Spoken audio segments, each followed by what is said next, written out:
નથી. હવે અર્જુનને ખબર છે કે યુદ્ધ જીતી જ જવાનો છું, પણ યુદ્ધ જીતીને ખુશ રહેશે નહીં. એટલે અર્જુન તો ત્યાં સુધી કહે કે મને હણવા માટે સામે એ લોકો બહુ ઉત્સુક છે, આ તો આનંદી છે, તો ભલે એ લોકો મને હણી નાખે પણ હું એમના ઉપર વાર નહીં કરું.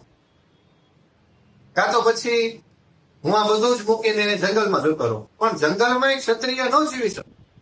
કેવી રીતે જીવવું? જીવવા માટે તો રાજ્ય જોઈએ. જંગલ તો કઈ રહેવાની વસ્તુ નથી. હવે અર્જુન ક્ષત્રિય છે, સાધુ તો નથી, સંન્યાસી તો નથી, બરાબર, પણ દુર્યોધને તો રહેવા માટે રાજ્ય નહોતું આપ્યું. કરવું શું?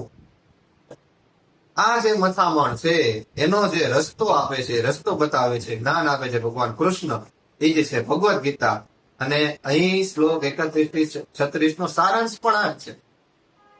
અને અર્જુને ત્યાં સુધી પણ તૈયાર થઈ છે કે નો, ચાલો કે ભાઈ આ બધા પાપીઓ છે તેમનો વિનાશ કરવો જરૂરી છે, તો તમે કરી નાખો ને ભગવાન, હું ન કરી શકું, તમે કરી નાખો. પણ ભગવાનને જ બધું કરવાનું હોય તો પાંડવો પાસે આ બધી મગજમારી શું કામ કરાવે? કુરુક્ષેત્ર બધા ભેગા કરવાના અને એક સુદર્શન ચક્ર ચલાવે ને ન ચલાવી દે. પણ ભગવાન એવું બતાવવા માંગે છે કે કર્મ આપણે કરવાનું છે. ભગવાન આપણી સાથે છે, આપણી પાછળ છે, પણ જે કાર્ય છે તો આપણે જ કરવાનું. બેઠા બેઠા આપણે બધું વિચાર રાખીને કીધા રાખીને તો ભગવાન થોડા આપણા આદેશનું પાલન કરે. આપણે તો ભગવાન તમા કરના આપણે કઈ, આપણે એને આદેશ આપનારા કોણ? એટલે વાત એ છે કે અર્જુનની જે મથામણ છે તે સમજવી ખૂબ જ જરૂરી છે. એનાથી જ આપને ભગવદ્ ગીતાનું જ્ઞાનનું મૂલ્ય થશે, બરાબર.